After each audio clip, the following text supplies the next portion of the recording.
ఒక 70 ఏళ్ల చెట్టు కథ చెప్తాను వింటారా? సన్నని చురుకైన విత్తనపు గింజ ఒకటి బలమైన గాలికి ఎగురొచ్చి పెద్ద మహారణ్యంలో ఒక మూలబడింది. ఎన్నో భయంకరమైన మృగాల సంచారం మధ్య ఎంతో ఎత్తైన వృక్షాల కింద చాలా కష్టపడుతూ అవస్థలు పడుతూ నలిగి ఎంత నలిగినా ఒదిగా ఉంది. మెల్లగా తనదైన ఒక రోజున సూర్యుని వెలుగు తన మీద పడింది. ఒక చిన్న మొలక మొదలైంది.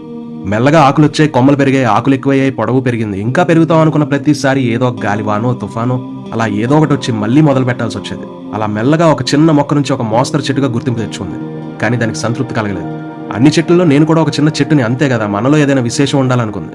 ఏ చెట్టు పండ్లనివ్వని ఆ అరణ్యంలో మొదటిసారిగా ఇంపోర్టెడ్ పండ్లనివ్వడం మొదలుపెట్టింది. మరెక్కడా దొరకనంత రుచి, రంగు, వాసనతో ఆ పండ్లన్నీ చాలా చాలా బాగుండేవి. ఈ చెట్టును చూసి మిగతా చెట్లు కూడా మెల్లగా పండ్లనివ్వడం మొదలుపెట్టే, కానీ ఇంత గొప్పగా ఇవ్వలేకపోయాయి. పండ్లు ఒకటే ఇస్తే సరిపోదు, నేను ఇంకా ఎదగాలి, ఆకాశాన్ని తాకాలని నిర్ణయించుకుంది. దొరికిన ప్రతి నీటి చుక్కని తాగి అందినంత సూర్యరశ్మిని తీసుకుని ఎండల్లో, వానల్లో, వరదల్లో, కరువుల్లో అన్నిట్లోనూ నెట్టారుగా నుంచుంది. కొన్నాళ్ళకి ఆ మహారణ్యంలోనే మకుటం లేని మహావృక్షంగా మారింది. కానీ ఎంత ఎదిగినా ఒదిగే ఉంది. చాలే ఎదిగేశాం కదా అనుకోలేదు, ఇంత ఎదిగాం కదా ఇంకా నీడనిద్దాం అనుకుంది. తాను నడిచిన దారిలోనే ఎన్నో చిన్న చిన్న విత్తనపు గింజలను మొక్కలుగా మార్చింది, మొక్కల్ని చెట్లుగా చేసింది, ఉత్తేజపరిచింది, ఉల్లాసపరిచింది. నేను సైతం ప్రపంచానికి నా వంతు కృషి చేస్తాను అనుకుందేమో. తన బాలని, తన ఉనికిని నిలబెట్టుకుంది. ఎనలేని కీర్తిని గడించింది. అందరం ఎక్కి సింహాసనం మీద కూర్చుంది. ఆ ఒక్క మహావృక్షం ఎన్నో జీవితాల్లో ఒక మార్పును తీసుకురాగలిగింది, స్ఫూర్తిని నింపగలిగింది. అన్ని వృక్షాల మధ్యలో ఇప్పటికీ ఎప్పటికీ తనకంటూ ఒక నిర్దిష్టమైన చోటుని ఏర్పరచుకుంది.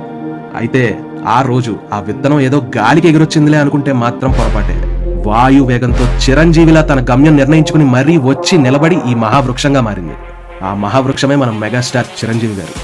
ఎక్కడో మొగల్తూరు, ఒంగోలు నుంచి మద్రాస్కి చేరుకుని అవకాశాల కోసం వెతుక్కుంటూ ఎన్నో ఒడిదుడుకులు దాటుకుంటూ నెగిటివ్ క్యారెక్టర్, సైడ్ క్యారెక్టర్ సైతం చేసుకుంటూ మెల్లగా తనదైన ఒక స్టైల్లో యాక్టింగ్ చూపిస్తూ ఎదిగారు. డాన్స్ అనేది సరిగ్గా లేని రోజుల్లోనే వెస్టర్న్ డాన్స్ తో ఒక ఊపి మరి తనకంటూ ఒక ప్రత్యేకతను ఏర్పరచుకున్నారు. అంచెలంచెలుగానే ఎదిగారు, ఎవ్వరికి అందనంత ఎదిగారు. యాక్టింగ్, డాన్స్, ఎక్స్ప్రెషన్స్, ఫైట్స్ అన్నిట్లోనూ నెంబర్ 1 అనిపించుకుంటూ హిట్లు, ఫ్లాప్లతో సంబంధం లేకుండా అందరి మనసులు గెలుచుకున్నారు. రుద్రవీణ, స్వయం కృషి, ఆపద్బాంధవుడు ఇలాంటి సినిమాల్లో ఆయన తప్ప మరొకరు ఊహించుకోలేని పర్ఫార్మెన్సెస్ ఇచ్చారు.